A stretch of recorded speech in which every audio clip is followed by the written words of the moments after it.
സാമ്പത്തിക വർഷത്തേക്കുള്ള ബജറ്റിനായി കാതോർത്ത രാജ്യം. കൃത്യം രാവിലെ 11 മണിക്ക് തന്നെ കേന്ദ്ര ധനമന്ത്രി നിർമ്മല സീതാരാമൻ ബജറ്റ് അവതരണം ആരംഭിക്കും. ജനപ്രിയ ബജറ്റാകും ഇത്തവണത്തേത് എന്നതാണ് സാമ്പത്തിക വിലയിരുത്തൽ വരുന്നതായിട്ടും. എന്തായാലും 7ാം ബജറ്റ് തുടർച്ചയായി അവതരിപ്പിച്ച് റെക്കോർഡ് നേടാനുള്ള ഒരു ശ്രമത്തിൽ കൂടിയാണ് കേന്ദ്ര ധനമന്ത്രി നിർമ്മല സീതാരാമൻ. അങ്ങനെ ചരിത്രത്തിൽ ഇടം പിടിക്കുന്ന ഒരു ബജറ്റായി കൂടി ഇത് മാറും. എന്തായാലും വലിയ പ്രതീക്ഷകൾ എല്ലാ മേഖലയിൽ നിന്നുമുണ്ട്. നമുക്ക് ബജറ്റ് ചർച്ചകളിലേക്കാണ് എത്തേണ്ടത്. എന്തായാലും ധനമന്ത്രി നിർമ്മല സീതാരാമൻ ബജറ്റ് അവതരണത്തിനായി പുറപ്പെട്ടു കഴിഞ്ഞു. സാധാരണ ആ വിഷ്വലിൽ നിന്നാണ്, ആ ദൃശ്യങ്ങളിൽ നിന്നാണ് നമ്മൾ ആരംഭിക്കുന്നത്. നമുക്ക് നമ്മുടെ പ്രതിനിധികളുണ്ട്. ഡൽഹിയിൽ നിന്ന് എസ് നന്ദഗോപൻ. ഇനി കേരളത്തിന് എന്തൊക്കെ എന്നത് ഒരു വിലയിരുത്തലിനായി തിരുവനന്തപുരത്ത് നിന്ന് ടിറ്റുദാസ്, ഒപ്പം അതിഥികൾ ചേരുന്നുണ്ട്. ബിജെപിയുടെ ശ്രീ ഷാജി രാഘവൻ, കോൺഗ്രസ് പ്രതിനിധി അഡ്വക്കേറ്റ് സേനാപതി വേണു, ഒപ്പം സാമ്പത്തിക വിദഗ്ധനും അതോടൊപ്പം തന്നെ ബിസിനസ് വോയിസ് എഡിറ്ററുമായ ശ്രീ ഉദയകുമാർ KV എന്നിവരാണ് നമ്മുടെ കൂടെയുള്ള അതിഥികൾ. ആദ്യം നമുക്ക് പ്രതിനിധികളിലേക്ക് എത്താം. നന്ദൻ ഉണ്ട് എന്ന് മനസ്സിലാക്കുന്നു. നന്ദൻ, ബജറ്റ് അവതരണം വലിയ ശ്രദ്ധേയമാണ്. ഇടക്കാല ബജറ്റിൽ ഇതൊരു ചെറിയ സൂചനയായിരിക്കും വരാൻ പോകുന്നത്. അടുത്ത സമ്പൂർണ്ണ ബജറ്റിനെ കുറിച്ചുള്ള വലിയ പ്രതീക്ഷകൾ വെച്ച് പുലർത്തൂ എന്നുള്ള കാര്യം അന്ന് തന്നെ നരേന്ദ്രമോദി സർക്കാർ പറഞ്ഞിരുന്നതാണ്. അതുകൊണ്ട് തന്നെ ഈ ബജറ്റിൽ എല്ലാ മേഖലകൾക്കും വലിയ പ്രതീക്ഷയാണുള്ളത്.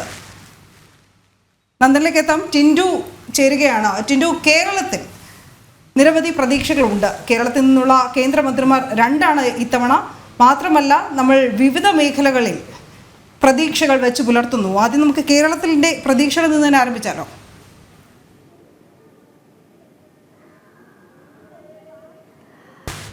അനു, 2024 ബജറ്റിൽ അല്ലെങ്കിൽ ഈ വർഷത്തെ ബജറ്റിൽ കേരളത്തിന് വലിയ പ്രതീക്ഷയാണുള്ളത്. കേരളം പ്രീ ബജറ്റിന് മുന്നോടിയായി തന്നെ 24,000 കോടി രൂപയുടെ പ്രത്യേക പാക്കേജാണ് കേന്ദ്രത്തിനോട് അറിയിച്ചിട്ടുള്ളത്. പ്രത്യേക പാക്കേജ് വേണമെന്ന് കേന്ദ്രത്തോട് അറിയിച്ചിട്ടുണ്ട്. നമുക്കറിയാം, കേരളത്തെ സംബന്ധിച്ചിടത്തോളം ഒരുപക്ഷെ സാമ്പത്തിക കാര്യ വളർച്ചയിൽ ഏറ്റവും കൂടുതൽ നമുക്കിനി ഉറ്റുനോക്കാൻ കഴിയുന്നത് വിഴിഞ്ഞം പദ്ധതിയാണ്. വിഴിഞ്ഞം പദ്ധതിയെ സംബന്ധിച്ചിടത്തോളം വലിയ രീതിയിലുള്ള ഒരു സാമ്പത്തികമായിട്ടുള്ള അനുകൂലമായിട്ടുള്ള നിലപാട് ബജറ്റിൽ ഉണ്ടാകുമെന്നാണ് പ്രതീക്ഷിക്കുന്നത്.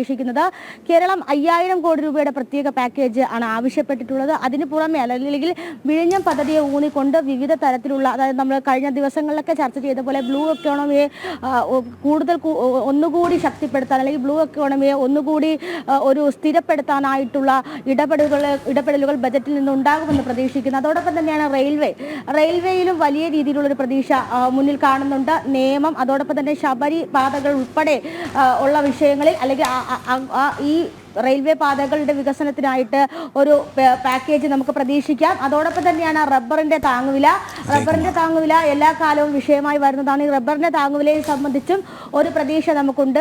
പിന്നെ കൂടുതലായിട്ട് വരുന്നതെന്ന് പറയുന്നത് ഈ ടൂറിസം മേഖലയെ നമുക്കറിയാം. കേരളത്തിൽ നിന്നുമുള്ളൊരു MP, തൃശ്ശൂർ MP കൂടിയായ സുരേഷ് ഗോപി ടൂറിസം മേഖലയിൽ വിവിധ തരത്തിലുള്ള അല്ലെങ്കിൽ കൂടുതൽ ഈ വികസന കാര്യങ്ങൾക്കായി കൂടുതൽ പാക്കേജുകൾ നിർദ്ദേശിച്ചിട്ടുണ്ട്, ആവശ്യപ്പെട്ടിട്ടുണ്ടെന്ന് വേണം മനസ്സിലാക്കാൻ. അതിൽ പ്രധാനമായിട്ടും അമൃത് പദ്ധതിയിൽ ഉൾപ്പെടുത്തിക്കൊണ്ട് ഗുരുവായൂർ സ്റ്റേഷനുകളുടെയൊക്കെ വികസനം, അതോടൊപ്പം തന്നെ ഈ പള്ളികളെയും മസ്ജിദുകളെയും കേന്ദ്രീകരിച്ചുകൊണ്ടുള്ള വിനോദസഞ്ചാര മേഖലയിലെ പുതിയ പാക്കേജുകൾ, ഈ പുതിയ അത്തരത്തിൽ ചരിത്രത്തിന്റെ ഭാഗമായിട്ടുള്ള പള്ളികൾ, ചരിത്രത്തിന്റെ ഭാഗമായിട്ടുള്ള ക്ഷേത്രങ്ങൾ, ചരിത്രത്തിന്റെ ഭാഗമായിട്ടുള്ള സ്മാരകങ്ങൾ, ഇവയൊക്കെ സംരക്ഷിക്കപ്പെടാനും ഇവയിലെ ടൂറിസം മേഖലയിലെ വികസനത്തിനുമായിട്ട് കൂടുതൽ കാര്യങ്ങൾ ആവശ്യപ്പെട്ടിട്ടുണ്ടെന്ന് വേണം മനസ്സിലാക്കാൻ. അപ്പം പൊതുവെ കേരളത്തെ സംബന്ധിച്ചിടത്തോളം ഇനി വരാനിരിക്കുന്ന വർഷങ്ങൾ സുവർണ്ണ കാലഘട്ടമാണ്. പക്ഷേ സാമ്പത്തിക വളർച്ചയിൽ സുവർണ്ണ കാലഘട്ടം വിഴിഞ്ഞത്തെ അടിസ്ഥാനപ്പെടുത്തിക്കൊണ്ടാണ്. അപ്പോൾ വിഴിഞ്ഞം തുറമുഖത്തിലും പ്രത്യേകമായിട്ട് തന്നെ ഒരു പരിഗണന ലഭിക്കുമെന്നാണ് പ്രതീക്ഷിക്കുന്നത്. പിന്നെ കേരളവും കേന്ദ്രവുമായിട്ടുള്ള പ്രധാനമായിട്ടുള്ള ഒരു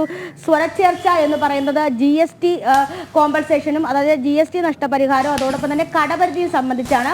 3.5% കേരളത്തിന് കടപരിധി കേരളം ആവശ്യപ്പെടുന്നത്. പക്ഷെ നമുക്കറിയാം, കഴിഞ്ഞ വർഷങ്ങളിലൊക്കെ ഏതാണ്ട് 15,900 കോടി അല്ലെങ്കിൽ 15,000 കോടിയോളം രൂപ മാത്രമാണ് അല്ലെങ്കിൽ ആ കടപരിധി ലഭിച്ചിട്ടുള്ളത്. അത് ഈ ബ്രാൻഡിംഗ് ഉൾപ്പെടെയുള്ള വിഷയങ്ങളുമായൊക്കെ ബന്ധപ്പെട്ട് പല വിഷയങ്ങളൊക്കെ നിലനിന്നിരുന്നു. അപ്പോൾ ഈ കിട്ടുന്ന തുക, അല്ലെങ്കിൽ കേന്ദ്രത്തിൽ നിന്നും വിവിധ ഘട്ടങ്ങളിൽ ലഭിക്കുന്ന തുക, അല്ലെങ്കിൽ വിവിധ ആവശ്യങ്ങൾക്കായി ആരോഗ്യ, വിദ്യാഭ്യാസ, വാണിജ്യ മേഖലകൾ, വിനോദസഞ്ചാര മേഖലകളിൽ ലഭിക്കുന്ന തുക പല ഇനത്തിനും എടുത്ത് വകമാറ്റി ചിലവാക്കുകയും ഒരുപക്ഷെ ചിലവാക്കാതെ ഇരിക്കുകയൊക്കെ ചെയ്യുന്ന ഘട്ടമുണ്ടായിരുന്നു. അതുകൊണ്ട് തന്നെയാണ് ഒരുപക്ഷെ കടപരിധി അത് കാര്യമായി തന്നെ ബാധിച്ചിട്ടുണ്ട്. കടപരിധിയിലൊരു പ്രധാന പ്രശ്നം എന്ന് പറയുന്നത് കിഫ്ബിയും അതോടൊപ്പം തന്നെ പെൻഷൻ കമ്പനിയുമാണ്. കിഫ്ബിയും പെൻഷൻ കമ്പനിയും ഇത്തവണയും കടപരിധിയിൽ നിന്ന് ഒഴിവാക്കണമെന്നും കിഫ്ബിക്കും പെൻഷൻ കമ്പനിക്കും പ്രത്യേക പാക്കേജുകൾ അനുവദിക്കണമെന്നും കേരളവും കേന്ദ്രത്തോട് അറിയിച്ചിട്ടുണ്ടെന്നാണ് മനസ്സിലാക്കേണ്ടത്. ഇതുമായി ബന്ധപ്പെട്ട് കേരള ധനമന്ത്രി കേന്ദ്ര ധനമന്ത്രാലയത്തിന് ഒരു കത്ത് എഴുതിയിട്ടുണ്ട്. ആ കത്തിന്റെ വിവരങ്ങളൊക്കെ കഴിഞ്ഞ ദിവസം മാധ്യമങ്ങളിലൂടെയൊക്കെ അദ്ദേഹം അറിയിച്ചതാണ്. അപ്പോൾ ഇത്തരത്തിലുള്ള വിഷയങ്ങളൊക്കെ നിലനിൽക്കുന്നുണ്ടെങ്കിൽ പോലും കേരളത്തിന്റെ ഈ കെടുകാര്യസ്ഥതയിൽ അല്ലെങ്കിൽ കേരളം വിനിയോഗിക്കേണ്ട തുക ശരിയായ രീതിയിൽ വിനിയോഗിക്കാതെ വരുന്ന ഘട്ടങ്ങളിൽ ചില പ്രശ്നങ്ങളൊക്കെ വന്നിട്ടുണ്ടെങ്കിൽ പോലും ഇത്തവണ കേരളത്തിനെ സംബന്ധിച്ചുള്ള പ്രതീക്ഷയുടെ വർഷമാണ്. ഏറ്റവും പ്രധാനപ്പെട്ട കാര്യം എന്ന് പറയുന്നത് എയിംസ് ആണ്. എയിംസിന് അനുകൂലമായിട്ടുള്ള നിലപാട് ഈ പ്രാവശ്യം ഉണ്ടാകും.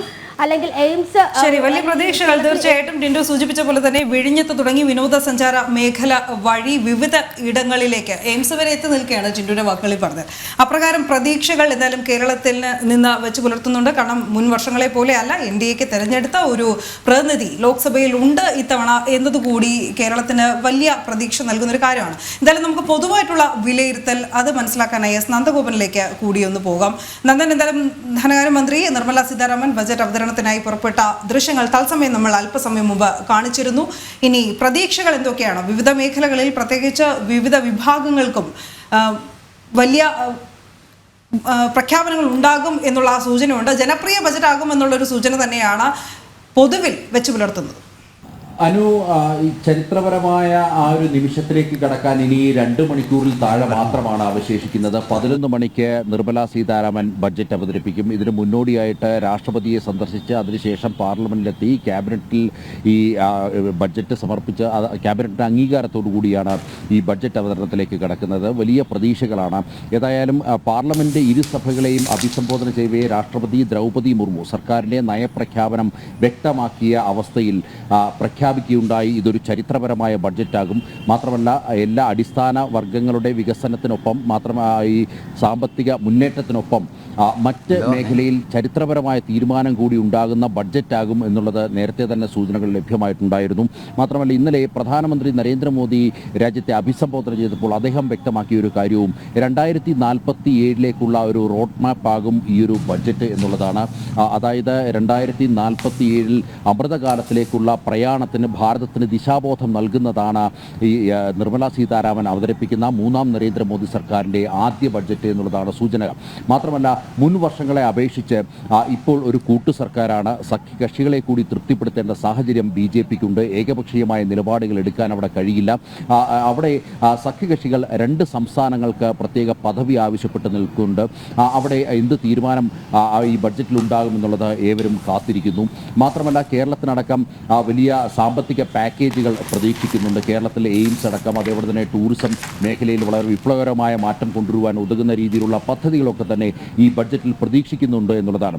കഴിഞ്ഞ ദിവസം നിർമ്മല സീതാരാമൻ വെച്ച സാമ്പത്തിക സർവേ റിപ്പോർട്ടിൽ അത് വ്യക്തമായി സൂചിപ്പിക്കുന്നു. അതായത് ഭാരതത്തിൻ്റെ ടൂറിസം മേഖല വളരെ വിപ്ലവകരമായ ഒരു മാറ്റത്തിലേക്ക് കടന്നിരിക്കുകയാണ്. പ്രത്യേകിച്ച് ആഭ്യന്തര ടൂറിസ്റ്റ് മേഖലയിൽ വലിയ മാറ്റങ്ങൾ ഉണ്ടായിക്കഴിഞ്ഞു. ഇനി കോവിഡിന് ശേഷം മറ്റ് രാജ്യങ്ങളെ അപേക്ഷിച്ച് നോക്കുമ്പോൾ ഭാരതം വലിയ മുന്നേറ്റമാണ് ഈ ടൂറിസം മേഖലയിൽ നടത്തിയിട്ടുള്ളത്. ഏതാണ്ട് 2.3 ദശലക്ഷം ഡോളർ വിദേശ നാണ്യം ഇവിടേക്ക് ഭാരതത്തിലേക്ക് ഇങ്ങനെ ഈ ടൂറിസം വഴി ലഭിച്ചു എന്നുള്ളതാണ് നിർമ്മല സീതാരാമൻ കഴിഞ്ഞ ദിവസം കൂട്ടിച്ചേർത്തത്. അങ്ങനെ ടൂറിസം മേഖലയിൽ വലിയ പദ്ധതികൾ ഉണ്ടാകുമെന്ന് കരുതുന്നു. മാത്രമല്ല കർഷകർക്ക് ഉതകുന്ന അല്ലെങ്കിൽ കർഷകർക്ക് പ്രയോജനപ്രദമാകുന്ന രീതിയിൽ ഉള്ള പദ്ധതികൾ കാണുമെന്നുള്ള പ്രതീക്ഷയാണ്. പ്രത്യേകിച്ച് കർഷക സംഘടനകളൊക്കെ തന്നെ വീണ്ടും ഈ സമരത്തിനായി മുറവിളി കൂട്ടുന്ന ഒരു സാഹചര്യമാണ്. കഴിഞ്ഞ ദിവസം ഡൽഹിയിൽ അങ്ങനെ കർഷക സംഘടനകളും മറ്റും യോഗം ചേരുന്ന സാഹചര്യം ഉണ്ടായിരുന്നു. ഇത്തരമൊരു സാഹചര്യത്തിൽ കർഷകർക്ക് അനുകൂലമായ അല്ലെങ്കിൽ കർഷകർക്ക് വലിയ രീതിയിൽ പ്രയോജനം ലഭിക്കുന്ന ഒരു പദ്ധതികൾ ഉണ്ടാകുമെന്നുള്ളതാണ് സാമ്പത്തിക വിദഗ്ധരും മറ്റും ചൂണ്ടിക്കാണിക്കുന്നത്. പ്രത്യേകിച്ച് കാർഷിക ക്ഷേമ പെൻഷൻ, കിസാൻ സമ്മാൻ നിധി അടക്കം വർദ്ധിപ്പിക്കുമെന്നുള്ള സൂചനകൾ ലഭ്യമാകുന്നുണ്ട്. 6000 രൂപ ലഭിക്കുന്നത് 8000 ഉയർത്തണമെന്നുള്ള ആവശ്യം പല കോണുകളിൽ നിന്നും ഉയർന്നിരുന്നു. അതൊരു പക്ഷേ സർക്കാർ പരിഗണിക്കുവാനുള്ള സാധ്യത തള്ളിക്കളയാൻ കഴിയില്ല എന്നുള്ളതാണ് സാമ്പത്തിക വിദഗ്ധരും മറ്റും ചൂണ്ടിക്കാണിക്കുന്നത്. അതേപോലെ തന്നെ ഗതാഗത മേഖലയിൽ വളരെ വിപ്ലവകരമായ മാറ്റമുണ്ടാകുമെന്നാണ് പ്രതീക്ഷിക്കുന്നത്. പ്രത്യേകിച്ച് റോഡ്, റെയിൽ, വ്യോമ ഗതാഗത മേഖലയിൽ വലിയ വിപ്ലവകരമായ മാറ്റം കൊണ്ടുവരാൻ കഴിയുന്ന രീതിയിൽ അല്ലെങ്കിൽ അതിനുതകുന്ന പദ്ധതികൾ ഉണ്ടാകുമെന്നും സാമ്പത്തിക വിദഗ്ധർ ചൂണ്ടിക്കാണിക്കുന്നു. ഇതിനെല്ലാം ഉപരി ഭാരതത്തിൻ്റെ വ്യാവസായിക മേഖലയിൽ വലിയ മാറ്റം സൃഷ്ടിക്കേണ്ടത് അനിവാര്യമായ ഒരു ഘട്ടമാണ് ഇപ്പോൾ നിലനിൽക്കുന്നത് എന്നുള്ളതാണ് പ്രധാനമായും ചൂണ്ടിക്കാണിക്കപ്പെടുന്നത്. പ്രത്യേകിച്ച് മറ്റ് എല്ലാ തരത്തിലും, അതായത് സർവീസ് സെക്ടറിൽ ഭാരതം വലിയ രീതിയിൽ മുന്നേറിക്കൊണ്ടിരിക്കുന്ന ഒരു സാഹചര്യമാണ്. മറ്റ് ലോകരാഷ്ട്രങ്ങളോട് കിടപിടിക്കാൻ കഴിയുന്ന രീതിയിൽ ഭാരതത്തിൻ്റെ സർവീസ് സെക്ടർ വികസിച്ചു കഴിഞ്ഞു എന്നുള്ളതാണ് യാഥാർത്ഥ്യം. അതേസമയം വ്യാവസായിക രംഗത്ത് പോരായ്മയായി നിൽക്കുന്നത് വൻകിട പദ്ധതികൾ അല്ലെങ്കിൽ വൻകിട ഫാക്ടറികൾ, അതേപോലെ തന്നെ ഇടത്തരം ചെറുകിട ഫാക്ടറികൾ, ഇതൊക്കെ തന്നെ കടന്നു വരേണ്ടതിൻ്റെ ആവശ്യകത വളരെ വലുതാണ് എന്നുള്ളതാണ് സാമ്പത്തിക വിദഗ്ധരും മറ്റും ചൂണ്ടിക്കാണിക്കുന്നത്.